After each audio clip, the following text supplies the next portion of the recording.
کیا کربلا اس سے ریلیٹڈ نہیں ہے کہ جی ان کے اوپر پانی بند ہو گیا، ان کے اوپر ظلم ہوا، کتنے بندے شہید ہوئے، یہ سیکنڈری چیز ہے.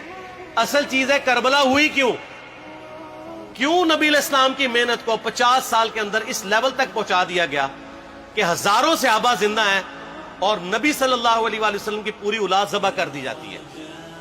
ہم تو یہ کہہ نہیں رہے کہ کیسے ذبح کیا انہوں نے، آری چلائی تھی یا تلوار چلائی تھی.